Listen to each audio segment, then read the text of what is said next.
कल्याण मंत्रालय, भारत सरकार।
बागबान की रसोई के अपने सफर में मैं आज पहुंची हूं खुर्जा के नव दुर्गा शक्ति मंदिर में। और ये बहुत ही प्राचीन मंदिर माना जाता है। ऐसा कहा जाता है कि जब भी किसी काम की शुरुआत करनी हो तो आप इस मंदिर में आकर माता का आशीर्वाद लें, आपका काम जरूर सफल होता है। तो आइए फिर हम भी लेते हैं माता का आशीर्वाद और अपने सफर को आगे बढ़ाएंगे।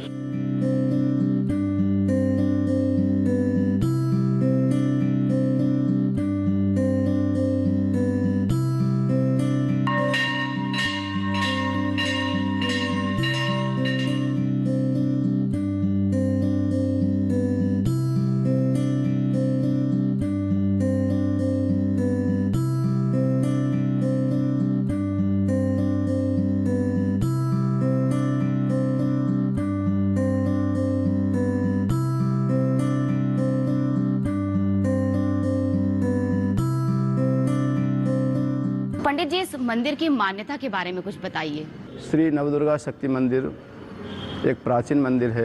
माता रानी का भव्य विशाल प्रतिमा आप दर्शन कर रही हैं। माता रानी के दाएं तरफ हनुमान जी हैं, बाएं तरफ भैरव जी, और माता रानी के बिल्कुल सामने नीचे गणेश जी हैं और ऊपर भगवान शंकर जी। माता रानी रथ में विराजमान हैं। माता रानी के पास जो भी भक्त आता है यहीं खड़ा होता है। इनकी विशेष कृपा जिस भक्त पर हो जाता है उसकी मनोकामना निश्चित ही पूर्ण होती है। पंडित जी, मैं देख रही हूँ कि यहाँ पर और भी प्रतिमाएं लगी हुई हैं, तो इनके बारे में भी जरा बताइए।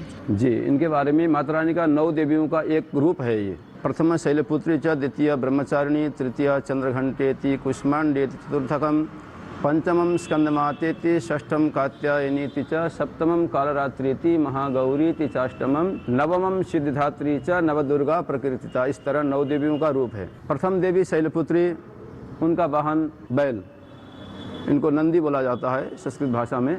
द्वितीय ब्रह्मचारिणी, इनका वाहन चिता है। चंद्रघंटा के भी चिता वाहन है। कुष्मांडा माता के भी चिता वाहन है। 3 चिताएं हैं यहाँ।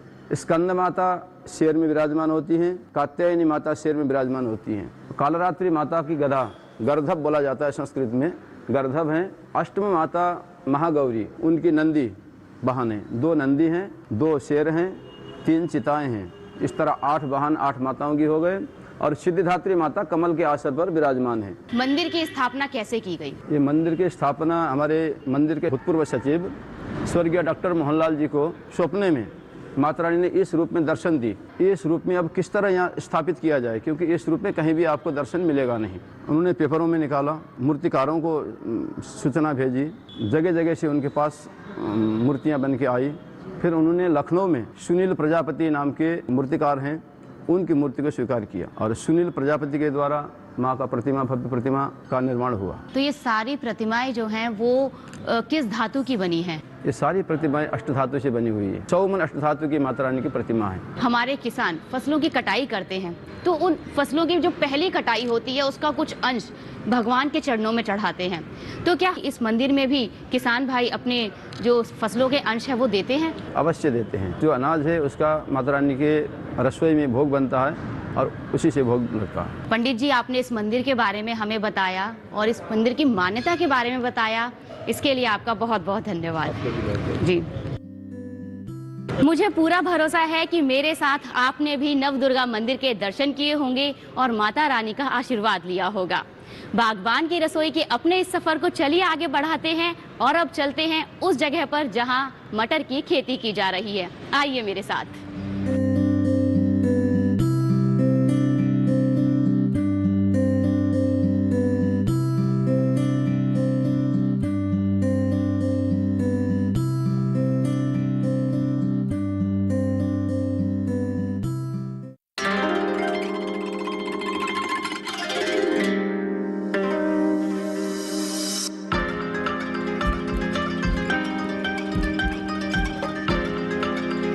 बागबान की रसोई में आज जिस फसल के बारे में मैं बात करने वाली हूँ, उस फसल के बिना कुछ व्यंजन अधूरे हैं। चाहे हम बात करें पुलाव की, वेज बिरयानी की, मटर पनीर की या पनीर पराठा की। कहा जाता है कि मटर की उत्पत्ति सबसे पहले नवपाषाण काल के अंत में मध्य एशिया में हुई थी और उसके बाद यूरोपीय उपनिवेशों ने मटर को दुनिया के कोने कोने तक पहुंचा दिया। मटर को वैक्यूम कर फ्रीज कर दिया जाता है, जिससे कि मटर पूरे साल अपने उपभोक्ताओं तक पहुंचती है। बागबान की रसोई के आज के सफर में हम बात करने वाले हैं एक ऐसे किसान से जो मटर की खेती कर रहे हैं। तो आइए उनसे बात करते हैं।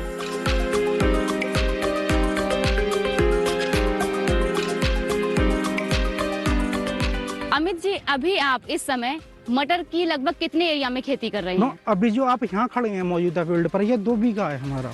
और आप लगभग कितने समय से खेती कर रहे हैं? मैम लगभग मेरे को 4 से 5 साल हो चुकी हैं। और आपने मटर की खेती करना ही क्यों चुना? एक तो इसमें मेहनत कम होती है थोड़ा, और प्रोडक्शन और आपका जैसे लेबर कॉस्ट होती है वो डाउन होती है, सीधा इसमें तुड़ाई होती है एक बार बुआई होने के बाद। इस वजह से ये हमने चुना था। क्योंकि आप मटर की खेती करते हैं तो आपको सारी प्रक्रिया के बारे में पता है कि सबसे पहले खेत को कैसे तैयार किया जाता है, फिर उसके बाद क्या क्या प्रक्रिया होती है, तो इस सब के बारे में मुझे बताइए। सबसे पहले हम लगभग अक्टूबर शुरू में इसमें पलवट कर पानी लगा करके इसमें पहले खैरो पिलाऊ करके पूरे इसको जमीन को समतल कर लेते हैं। उसके बाद 15 अक्टूबर के आसपास इसमें बुआई करते हैं। मटर की फसल में आप कौन सी खाद का इस्तेमाल और कितना करते हैं? मैम बुआई से पहले इसमें हम गोबर की 2 ट्रॉली 2 बीघा में 2 ट्रॉली खाद गिरते हैं। उसके बाद 1 कट्टा DAP और आपका पोटास। उसके बाद हम इसको समतल करा लेते हैं पिलाऊ वगैरह चलाने के बाद। यानी कि खाद आप पहले डालते हैं बुआई करने से पहले? जी मैम। तो आपने बीज तो लगा दिया, अब उसके बाद की क्या प्रक्रिया है? मैडम जैसे हम बीज लगाते हैं, बीज को हम पहले ट्रीट करते हैं ट्राइकोडर्मा से। उसके बाद लगभग ये अपना 15-20 दिन के अंदर ये निकलने लगता है। निकलने के बाद इसमें हम थोड़ा यूरिया, ह्यूमिक एसिड ये सब लगाते हैं। जी, और सिंचाई के बारे में बताइए। मैडम जब इसका ये किल्ला निकलने लगता है 15 से 20 दिन बाद इसकी पहली सिंचाई होती है।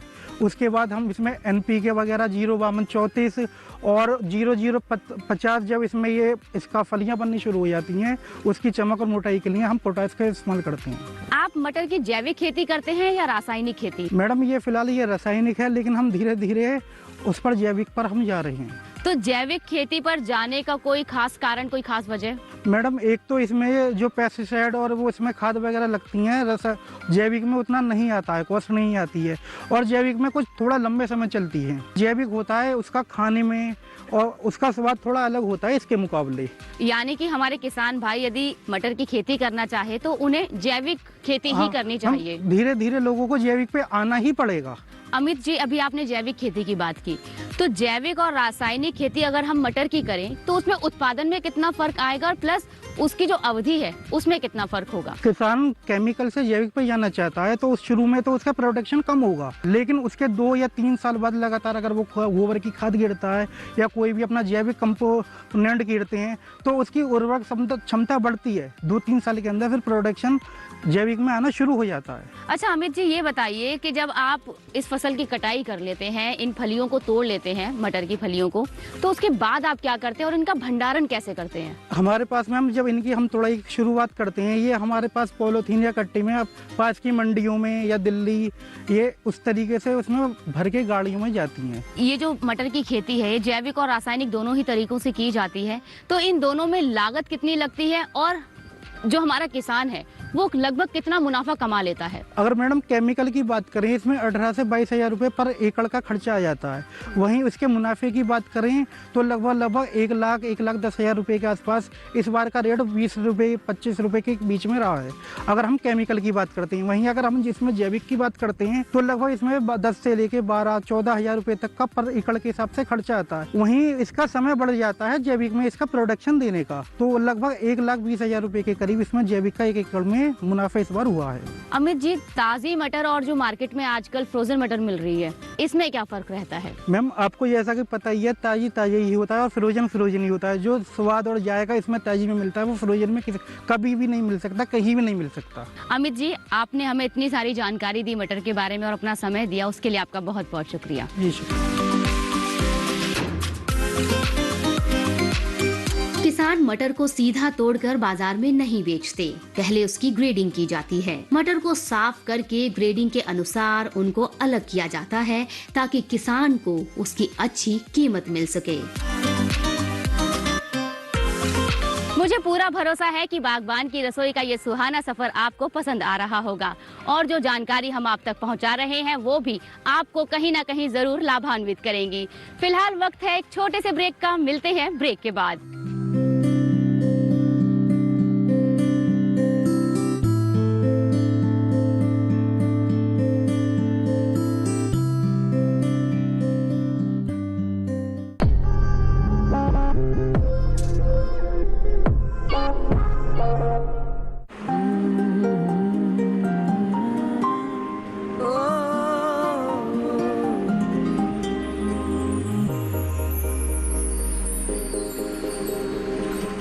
हमने भी आज कोविड का बूस्टर शॉट लगवा लिया है। हमारा तो दिल ही खुश हो गया ये बात सुन के। इस मामले में तो हम भी आपको खूब पसंद करने लगे हैं। दूर से नमस्ते।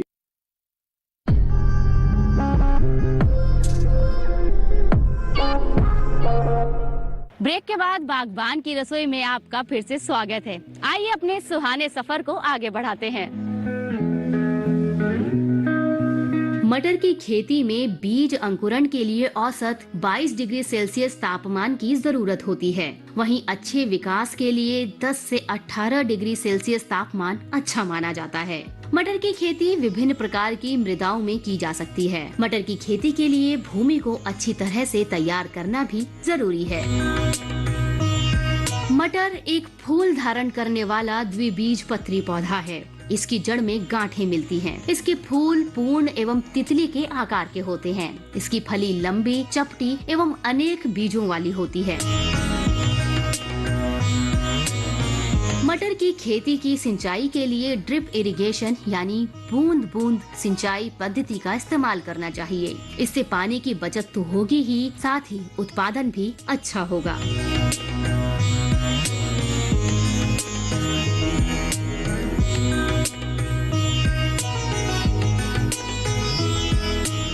प्रदीप जी, आप मटर की खेती कब से कर रहे हैं? 7-8 साल से।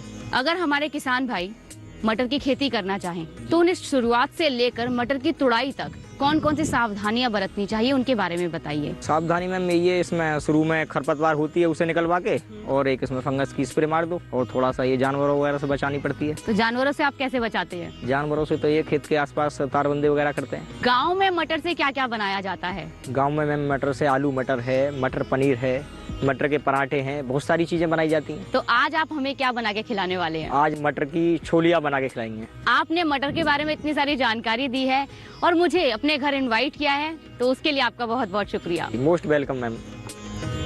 तो ये थे हमारे देश के एक युवा किसान जिन्होंने हमें मटर के बारे में इतनी सारी जानकारी दी। और आइए अब बागबान की रसोई के सफर को आगे बढ़ाते हैं और बात करते हैं बुलंदशहर के जिला उद्यान अधिकारी श्री N.K. सहानिया से।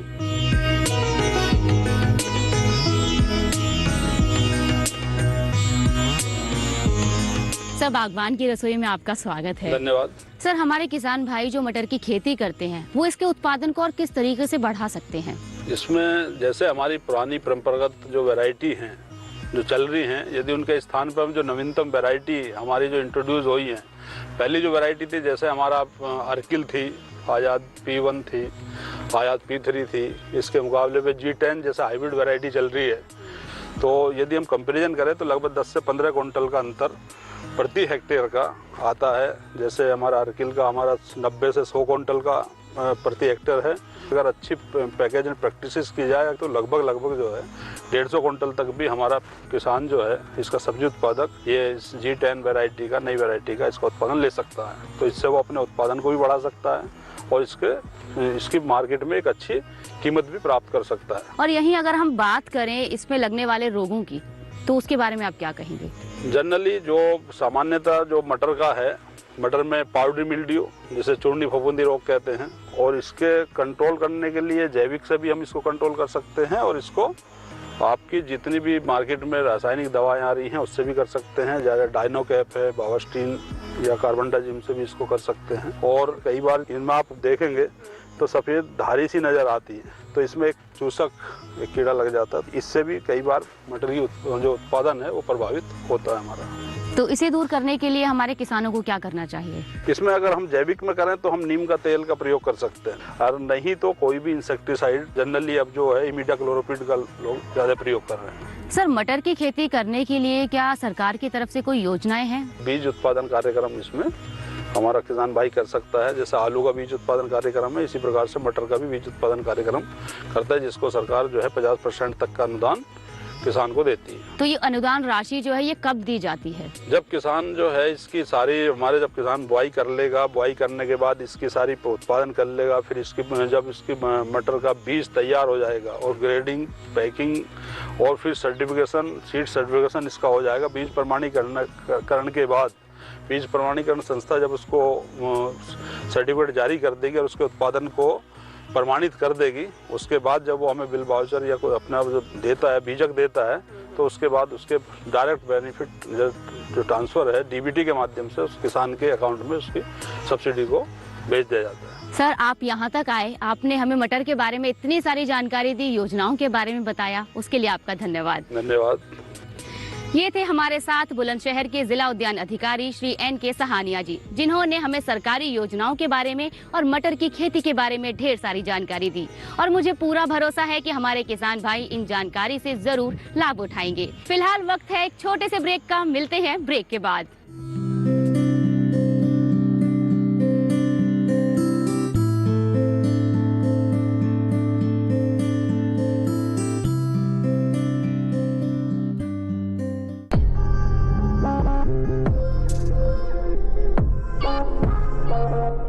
दोस्तों, मैं ये कहना चाहूंगी कि ऐसे वीर वीरांगनाओं की कहानियां जो हम दिखा रहे हैं इस धारावाहिक में, उसे आप तक पहुंचाने में बहुत मेहनत हुई है। और मैं आपसे रिक्वेस्ट भी करती हूँ और उम्मीद भी करती हूँ कि आप इसे जरूर देखिएगा। ये सिर्फ हमारे देश की नहीं बल्कि असंख्य वीरांगनाओं जिन्होंने अपना सर्वस्व बलिदान किया भारत को स्वतंत्र कराने में, उनकी अमिट कहानियों से अवगत कराता धारावाहिक स्वराज देखिए दूरदर्शन नेशनल पर प्रति रविवार 9 बजे और पुनः प्रसारण अगले शनिवार रात 9 बजे।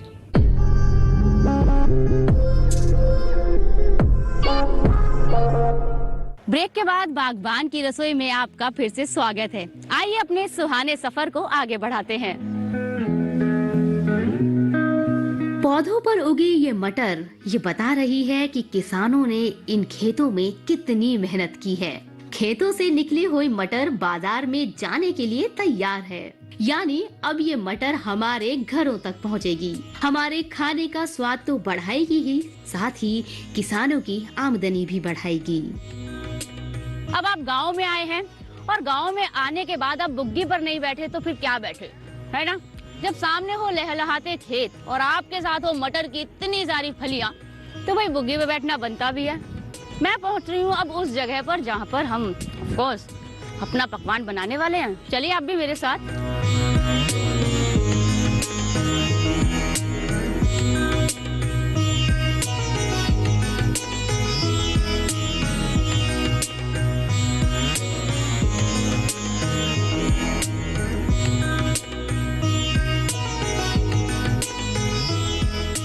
नमस्कार। नमस्कार। आपका नाम क्या है? मेरा नाम है शिखा चौधरी। प्रदीप जी ने मुझे खेत पर बताया था कि उनके यहाँ मटर से आज कुछ बढ़िया सी स्वाद से सब्जी बनाई जाने वाली है। मैं आपको जैसे बना के दिखाऊंगी मटर की सब्जी। मटर की सब्जी, तो चलिए फिर शुरू करते हैं।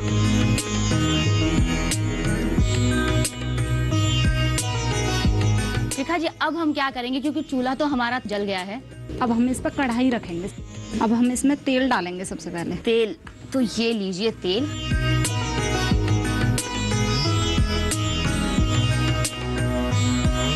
अभी इसको थोड़ा हम गरम होने देंगे, उसके बाद इसमें जीरा डलेगा। मेरे ख्याल से तेल गर्म हो गया। हाँ, तेल गर्म हो गया।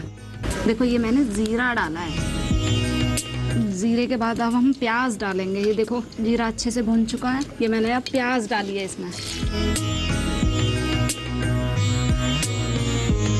और प्याज को हम कब तक भूनेंगे इसमें? जब तक लाल ना दिखने लगे।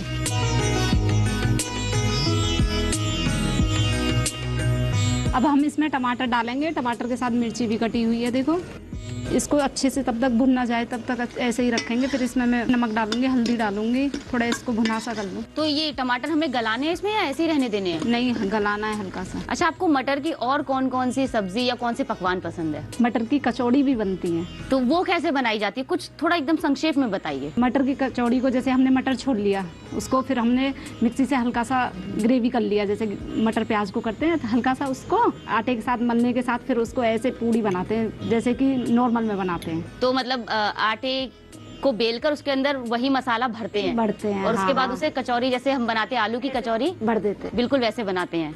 अच्छा, अभी आपने मुझे बताया था कि हम मटर की सब्जी बना रहे हैं। हाँ जी। लेकिन प्रदीप जी ने मुझे खेत पर बोला था कि हम छोलिया बनाएंगे। मैडम, हमारे यहाँ मटर की सब्जी को छोलिया ही कहा जाता है। अब हम इसमें क्या डालेंगे? देखो अब हम इसमें हल्दी डालेंगे। अब हम मिर्ची डालेंगे। देखो ये मैंने डाला है धनिया। ये मैंने डाला है 1 चम्मच नमक। अब हमें इसको थोड़ी देर पकाना है, तब तक ये थोड़ा दिखने लगे सही सा हो गया है। उसके बाद हमें इसमें मटर को डालना है। तो हमारा ये जो मसाला ये भुन गया लगभग, है ना? हाँ जी, भुन गया। और अब हमने इस भुने हुए मसाले में अपनी हरी मटर डाल दी, ताज़ी हरी मटर जो हम थोड़ी देर पहले खेत में से तोड़ कर लाए थे। जैसे कि अब मैंने इसमें मटर डाली थी तो मैंने इसको चला दिया है। अब हम इसके अनुसार ही इसमें पानी डालेंगे और इसे फिर ये ढककर रखना है या फिर ऐसे ही चलाते रहना है? नहीं, ढक के रखना है प्लेट से। अब इसको ढक के तब तक रखना है तब तक ये अच्छे से गल ना जाए। मटर से आप और कौन कौन से पकवान बनाती हैं? मटर से हम जैसे आलू मटर बनाते हैं, गोभी मटर बनाते हैं, शिमला मिर्च में भी मटर डालते हैं। सारी सब्जियां ही मैडम मटर की हैं। वैसे मटर के पराठे खाए हैं आपने? हाँ जी। कैसे लगते हैं? अच्छे लगते हैं। तो मटर चीज ही ऐसी है, पौष्टिक भी है और खाने में भी एकदम लाजवाब है। अभी आप कच्ची खाते हो ऐसे, कितनी टेस्टी लगती है, नहीं? मीठी लगती है, मीठी लगती है। अब देखें कि हमारी सब्जी तैयार है या नहीं, क्योंकि काफी वक्त हो गया है। बहुत खूबसूरत लग रही है देखने में। देखो सब्जी मेरी लगभग तैयार है। तो अब हम क्या करेंगे? अब हम इसमें हरा धनिया डालेंगे, थोड़ा सा कसूरी मेथी डालेंगे।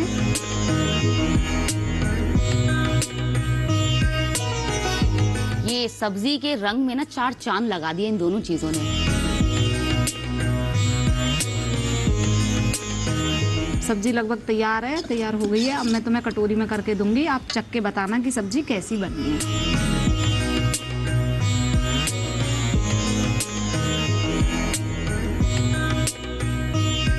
बहुत ही टेस्टी सब्जी है, छोलिया। हाँ जी, हाँ, छोलिया बहुत स्वाद है। और इसमें जो आपने मसाले डाले हैं उन सबका जो स्वाद है ना, एकदम निखर कर आ रहा है। शिखा जी, आपने आज मटर की सब्जी बनानी सिखाई, जिसे छोलिया भी कहा जाता है, तो इसके लिए आपका बहुत बहुत धन्यवाद। Thank you madam, thank you. बागबान की रसोई से आज हमने सीखी मटर की सब्जी बनानी, जिसे छोलिया भी कहा जाता है। और मुझे पूरा भरोसा है कि ये विधि आपको जरूर पसंद आई होगी। मैं आपसे वादा करती हूँ कि बागबान की रसोई का ये सफर जारी रहेगा, क्योंकि मैं मिलूंगी आपसे अगले एपिसोड में एक नई जगह, नई फसल और नए पकवान के साथ। तब तक के लिए नमस्कार।